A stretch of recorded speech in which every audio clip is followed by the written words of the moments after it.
Welcome to our presentation.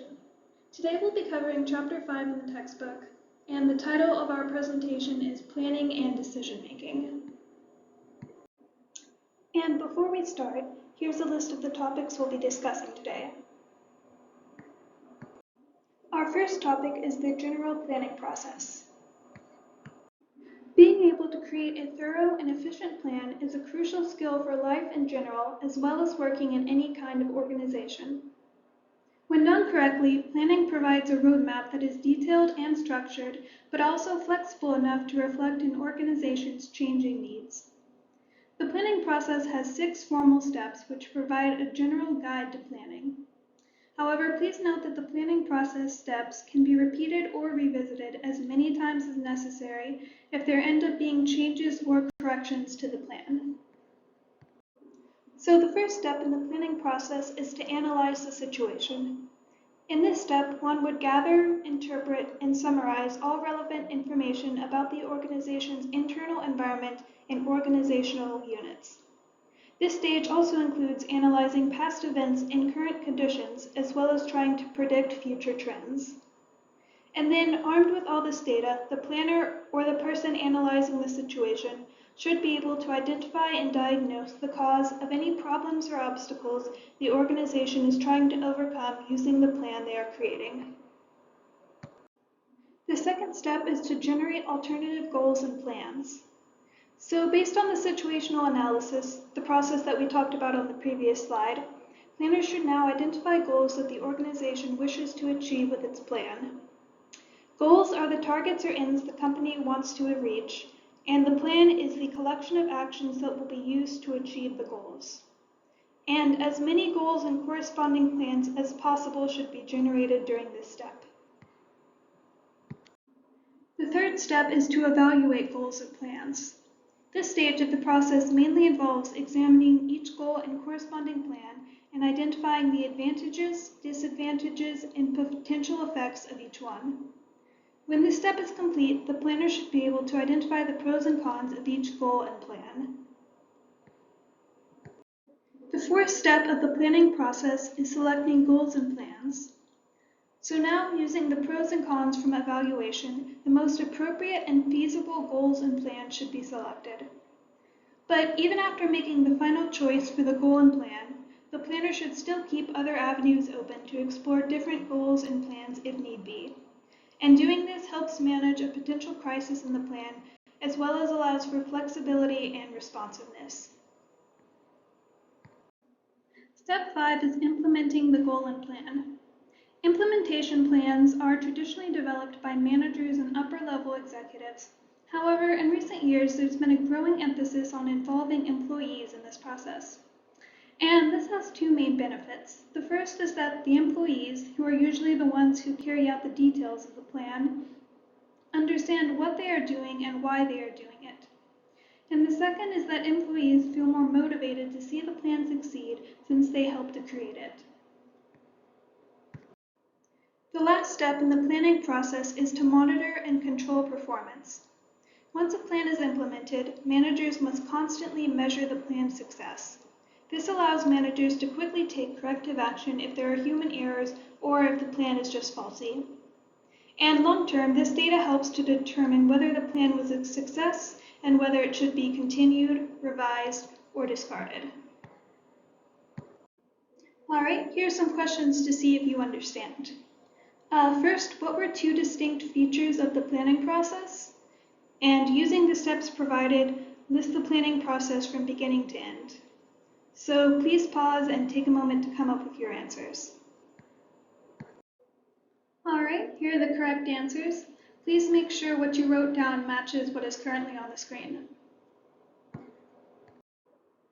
The next topic we'll be covering is the different levels of planning. So the first and broadest level of planning is strategic planning. Strategic planning involves making decisions about the organization's long-term goals and strategies. And strategic planning is usually created by senior-level managers and executives. And while the strategy for each individual organization will be different, all good strategies should answer the following 5 questions. Where will we be active? How will we get there? How will we win in the marketplace? How fast will we move and in what sequence? And how will we obtain financial returns? So the next level of planning, one level lower than strategic planning, is tactical planning. Tactical planning translates broad strategic goals and plans into more specific goals and plans relevant to different organizational units. These plans are usually made by mid-level supervisory managers. And the lowest level of planning is operational planning. Operational planning identifies the specific procedures and processes required at lower levels of the organization. And these plans are typically created by frontline managers. And while this level of planning is the lowest and most narrow type of planning, decisions about routines and products made at this level often, over time, work their way up into becoming part of the organization's overall strategy. So as I alluded to on the previous slide, the levels of planning are distinct but still influence each other. In fact, in order for a plan and an organization to be successful, all levels of planning must be consistent, mutually supportive, and focused on achieving the common purpose and direction of the organization. Okay, here's a short quiz for you guys. First, list the 5 questions an effective strategy should answer, and then true or false. Even with the best strategy possible, the strategy still relies on the manager's ability to set tactical and operational activities on all levels. All right, here are the correct answers. Make sure to compare them with your answers and check how well you did. The next topic we'll cover is the strategic planning process. Traditionally, strategic planning flowed from the top, with senior executives and specialized planning units developing the goals and plans for the entire organization. Tactical and operational managers would then receive the goals and plans and prepare procedures and budgets for their respective units. Now, however, senior executives are more likely to involve managers throughout the organizations using strategy formulation. Because of this trend, a new term emerged for the strategic planning process known as strategic management, which involves managers from all parts of the organization in formulating and implementing strategic goals and strategies. Strategic management integrates strategic planning and strategic management into a single process. The first step in strategic planning is establishing a mission, vision, and goals. The mission is a clear and concise expression of the organization's basic purpose. Vision is the long-term direction and strategic intent of a company. So the mission is a summary of how the organization currently operates, while the vision is how the organization hopes to operate in the future. And strategic goals are the objectives that the organization wants to accomplish, and these strategic goals come from the organization's mission and vision. The second step in the strategic planning process is analyzing external opportunities and threats. Understanding the external competitive environment and macro environment are crucial to creating a good strategic plan. Analysis in this stage usually focuses on trends in the organization's industry, the opinions of external stakeholders, technological advances, economic conditions, etc. And a best practice is to analyze each of these elements in the present as well as try to predict their future trends. The third step in the strategic planning process is analyzing internal opportunities and threats. This step is very similar to the previous step, except obviously it focuses on internal rather than external elements. Internal analysis provides an inventory of the organization's existing functions, skills, and resources. And the two most important elements of internal analysis are financial analysis and human resources assessment.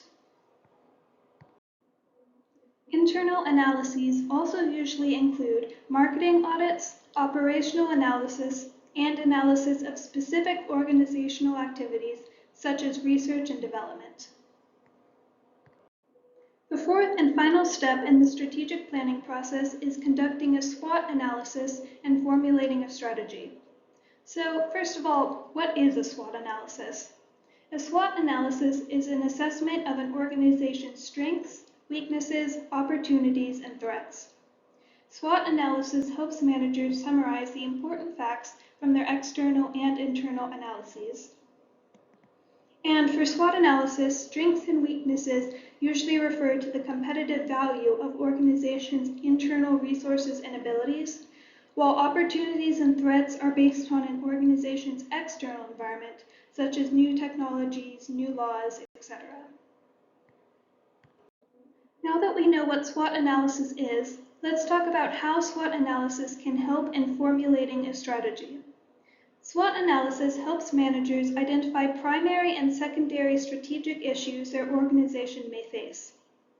Managers should then formulate a strategy that will build on the SWOT analyses and try to take advantage of the organization's strengths and opportunities while neutralizing weakness and defending against threats. So when an organization formulates its strategy, that strategy usually falls into one of four broad categories of corporate strategies.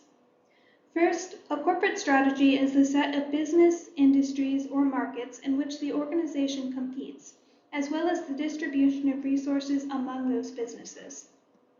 And the four broad categories of corporate strategies are, first, concentration, which focuses on a single business competing in a single industry. Vertical integration, which expands the organization's domain to supply chains or distributors to eliminate uncertainties. Related diversification, when an organization moves into a new business related to the company's original business, and unrelated diversification, when an organization expands into an unrelated business to help minimize risk. The diversified businesses of an organization make up an organization's business portfolio. A popular practice for analyzing a corporation's strategy in order to manage its portfolio is known as the BCG matrix. The BCG matrix plots each business in the organization on a matrix based on the growth rate of the business's market and the relative strength of the business's competitive position in its market. There are four categories of businesses in the BCG matrix. The question mark is a high-growth, weak competitive position business. The star represents a high-growth, strong competitive position business. The cash cow is a low-growth, strong competitive position business. And last, the dog is a low-growth, weak competitive position business. All right, here are two questions to test your understanding so far. First, what are the two internal and two external assessments that can help or hurt an organization? And what do the four categories of businesses in the BCG matrix represent? All right, here are the correct answers. Make sure what you wrote down matches what's on the screen. And now I'll turn it over to Alex for our next topic. All right, so now we will continue on how to implement a plan. So the first thing we need to do is create an implementing strategy. We need to get together a strategy based on these four main steps that will ultimately get us to our goal. Once we do that and we have a strategy in place, we're going to define our levels. Our levels of planning involve our long-term decisions and about all of our organization's goals and strategies and all the decisions under that scope. So this slide right here is talking about some questions we can ask ourselves to better help guide us in this implementation strategy plan. So we can ask our questions here to better narrow down where we're going. Then we have our tactical planning. So this just gets down to the nitty-gritty of it. We want to get very strategic and very specific plans relevant to, like it says, organizational units, where we get down to each person does what, and each group of people, each team does what, all coming together to make the whole plan work beautifully. Then we are going to develop our agenda. This is the timeline that we all did much with this project as well. It's the same for pretty much every other implementation project where we're going to have a timeline of when things need to get done so that everything is done on time when upper management decides we need the change to be done by. And then, of course, the business strategy of the plan.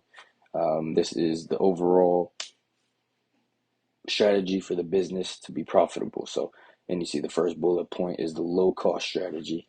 We want to be very cost efficient and effective and still, of course, be profitable and make the most amount of money possible. And then there's also a differentiation strategy.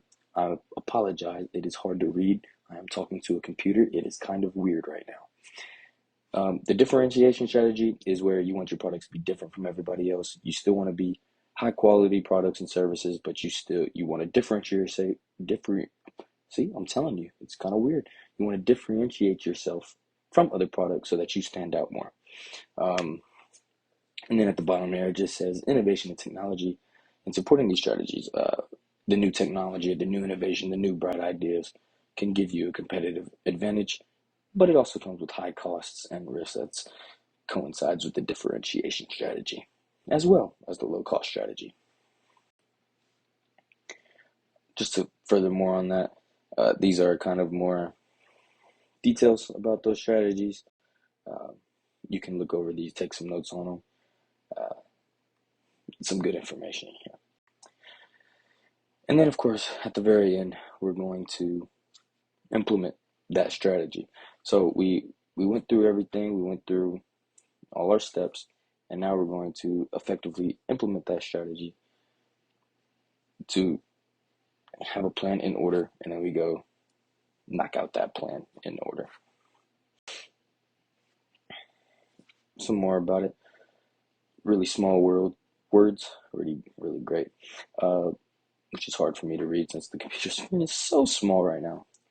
But you can pause, start reading, take some notes. There will be questions. And speaking of those questions, what are the 4 main steps to be able to implement a plan?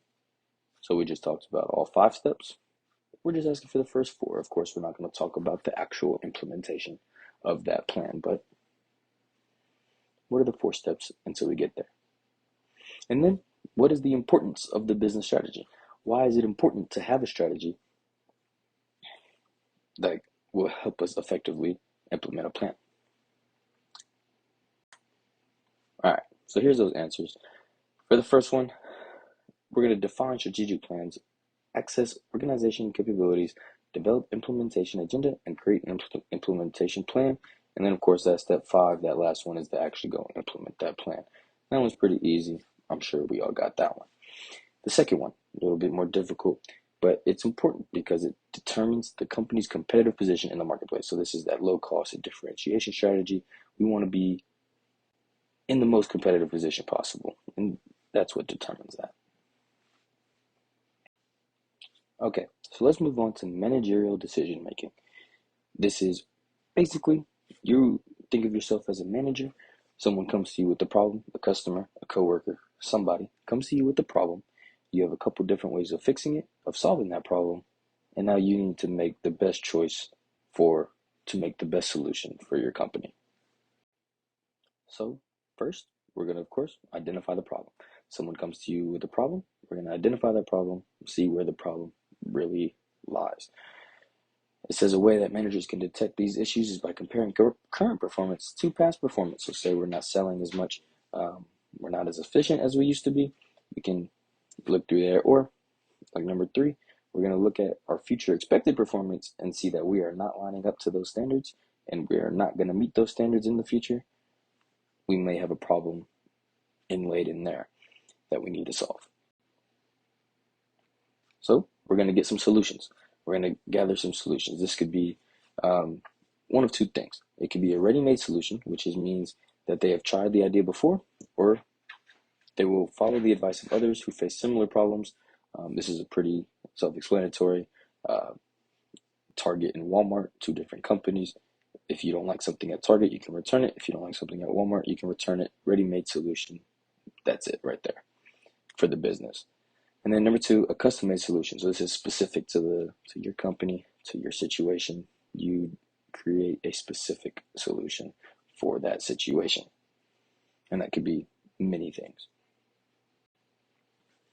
So then we're going to evaluate those alternatives. After we have different possible solutions, we evaluate them, obviously. We're going to see which one is going to be the most efficient. So we're going to evaluate using sufficient thoughts and logic. We need to think about the consequences and solutions of the problem to determine which one would work most effectively. You wouldn't want to choose one that doesn't work very effectively, because then you're spending more money, spending more time for no reason. And then in the slides, it says an example of this could be a manager comparing the pros and cons of moving an employee to a different position. Pro would be, we need them there. They're a good worker there. Con, we're losing a good worker where they're at. Then we're going to make the choice after evaluating them, getting our notes down for the pros and cons and all that stuff. We can make the choice. This can be very hard. They could be you could have 15 great ideas, 16 bad ones. Out of those 15 great ones, you choose the one great one. Confusing? I know. It can be very hard. Indecisiveness can be caused by overanalysis, so it's important that we just use our best judgment. And then maximizing is achieving the best possible outcome that has the greatest positive consequences and fewest negative consequences. Basically, that's your analyzing your pros and cons. You want to know what's the best, what's the worst. How do we get the best out of it? So then we're going to implement that plan, implement that decision. We're going to create a plan, implement the plan, just like we talked about in the past slides, in the past section. Past subtopic is what it's called. But we're going to implement that decision. We're going to make the choice, put it into effect. We'll get to analyze after the fact if it worked, if it didn't, all that stuff. That leads me to evaluating the decision. If we get positive feedback from customers, negative feedback from customers, our employees don't like it, employees love it. That's how we can evaluate it. We can all see that stuff. We can see what didn't work and see if there's another problem that arises that we can then fix and do the same process over again. And we're going to see if it was successful. If it was all around successful, no need to change nothing. Unsuccessful, we'll start this whole process over again. Maybe go with a different solution that we had thought about before.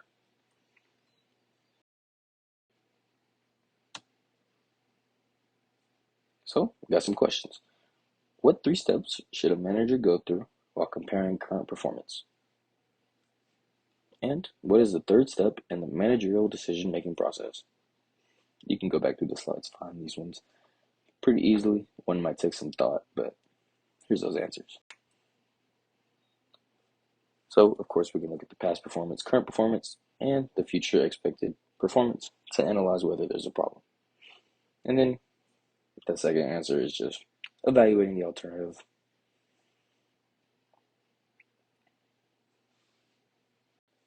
So our next topic is about the influence of human nature on decision making. So this looks into psychology and things like that on why people make decisions the way that they do.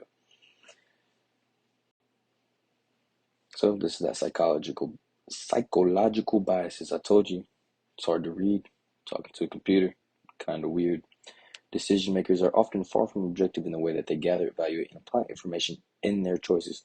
People have biases that interfere with objective rationality. This means that each person is different. Basically, each person is different. They all have different experiences in the past and where they want their life to go in the future, which all affects the decision-making process. Some examples of those are the illusion of control. Is someone who believes that they have control over a situation or influence over a situation, whenever that might not be the case. This can lead to self-sabotage because you might be ignoring risks that you otherwise would have found. The framing effects is presenting problems in a manner based on subjective influence, not on facts. So this is taking your own personal bias into account more than the logic. And then discounting the future, weighing short-term costs and benefits more than long-term costs. In the evaluation process, meaning we're not accurately evaluating our decision making. Also, time pressure. Time comes into effect a lot. You want stuff that needs to be done quick. Sometimes it's impossible to get stuff done quick. You try to make it happen. You can lead to some problems there. Also, the social realities of everything. Most decisions are made by a group, not just one manager. In slow-moving firms, interpersonal factors decrease the effectiveness of decision making. This means the more people there is, sometimes that's actually not the best.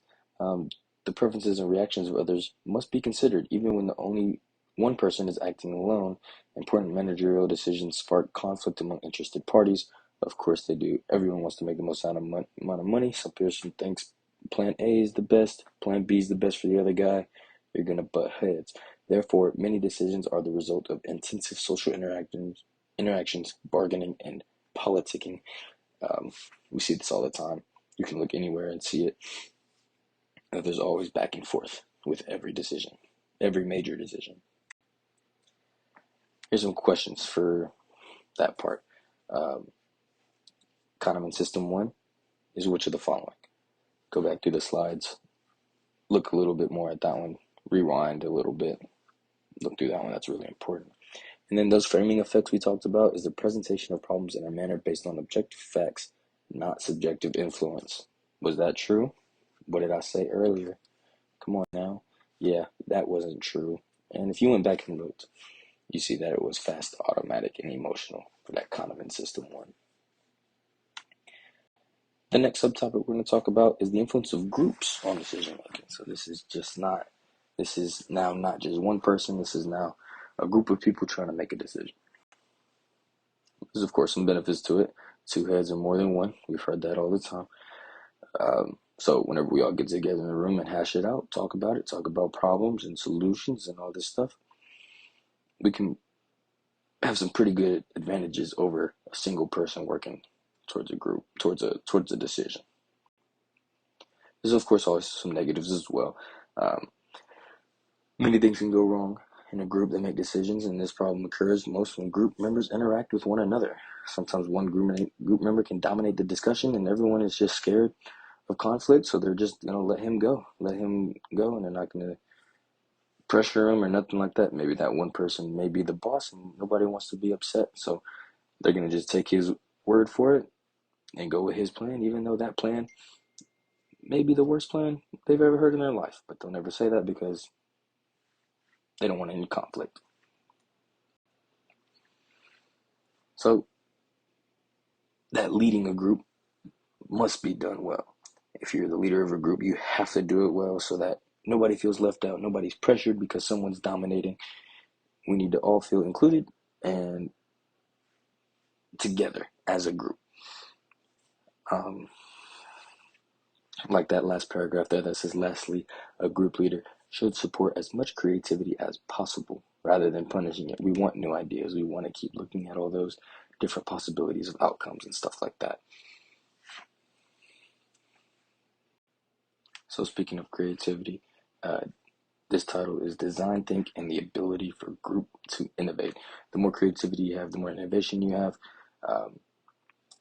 One example that we use is IDEO, a global firm that uses design thinking, sees the process as a system of overlapping spaces rather than a sequence of an orderly step that promotes creativity tenfold, gets everybody's mind working creatively, and can lead to a bunch of great new ideas. Here's some questions about those. True or false? There are almost no perceived negatives when it comes to group work. What were the three terms IDEO used to describe the design think process? I didn't tell you those, so you're going to have to go back and look. Answers, of course, that's false. There, of course, are negatives when you come to group work. And then the three terms IDEO used to describe the think process, there you have it. You didn't have to go back and look. I showed it to you anyways. But that's it. That's all we have for this presentation of Chapter 5. Appreciate you sticking along to the whole end. If you have, comment on this video, burnt chicken nuggets. Because why not? Let's see it. People are going to be confused when they just look at the comment section. But who cares? That'll be fun.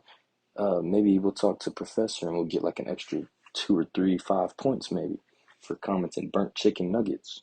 It means you actually watched it. I don't know, maybe. Just comment it. Who cares? Here's our sources. Look through them. Pretty good. Pretty fun stuff. Y'all have a good one. Deuces.